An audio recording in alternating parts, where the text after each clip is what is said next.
Thank you so much, sir. Good evening, friends.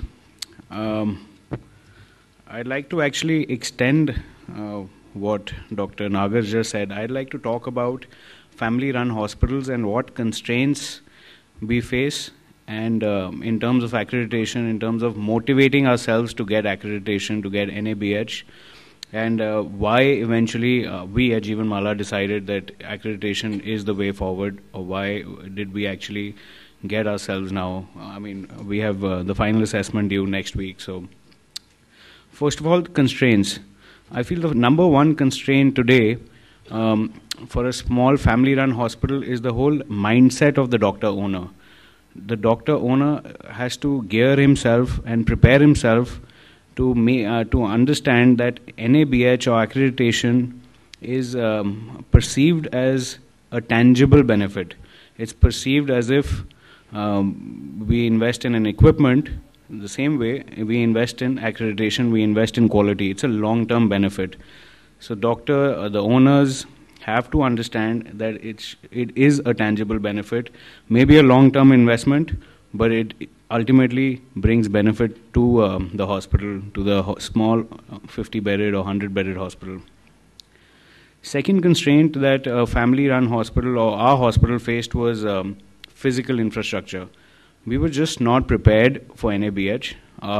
The way it was built, the hospital was not prepared. But we had to convince ourselves that we have to get NABH, we had to motivate ourselves, and we eventually managed.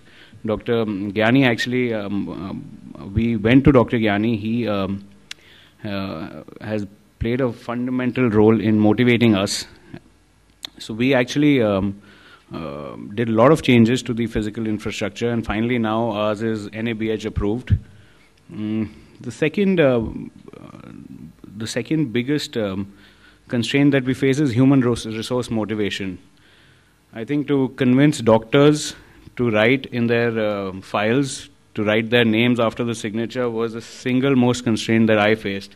At least a lot of people would agree to that. I mean, doctors just don't write. I mean, but we eventually managed. We told them the importance. They also felt why legally they'll be benefited if they write their name or they complete their file or take the informed consent themselves rather than a nurse doing it. So that was one of the major constraints that we face. Even nurses, being a small hospital, we all have similar problems of attrition of nurses. So we had to really motivate our nurses that NABH will benefit you. It will be a boost in your career if you come out with from a hospital that's NABH accredited. Even if it is small, we will get NABH and you will be benefited in the long run. The last was funds. Being a long-term investment, we have to convince ourselves that we invest in quality, we invest in the infrastructure, we invest in human resource, and we'll reap benefits after 3, 4, 5 years. As Dr. Nagar said, earlier there was no incentive. Now at least we have incentive of getting quality. We have incentive, tangible incentive, CGHS, or whether it's insurance, whether it's TPAs, PPN. We have incentive. All of us have incentive now to get NABH or some form of accreditation. So why did we do it? Why in a time full of constraints, in a hospital full of constraints, we did it? First of all, we foresee that NABH will be the way of life. It will be the way forward. Be it insurances, they'll make it mandatory. Right now, CGHS has made it mandatory. I think the time will come when insurance companies, TPAs, will make accreditation or some form of accreditation. Maybe it's not NABH, but some form of quality assurance will become mandatory in terms of getting into that market of insured patients. Secondly, as I said, it's a long-term benefit. The cost will come down. Anyways, after the pre-assessment, the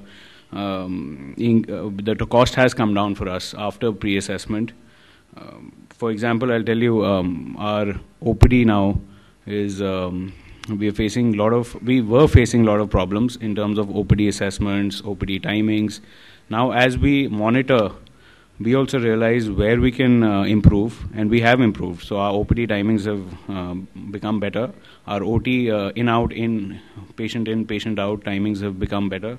So in a way, we are benefiting. Our, in fact, the OT utilization has increased. Second, the next benefit are the clinical outcomes. I think and I'm sure most of family-run hospitals, small hospitals, never used to measure infection rates. Now, because of accreditation, to maintain that quality, we are forced to maintain infection rates, and they were surprising results. I mean, what we were not expecting, we got, and eventually now, I mean, after about a year of hard work and everything, our infection rates have actually gone down, and we have started monitoring it. I think that has ultimately resulted in much better clinical outcomes. At least we have a framework of monitoring clinical outcomes. We were never used to do that. I'm sure most of the hospitals, small hospitals, don't do it, but we now have done it, so it's become much better.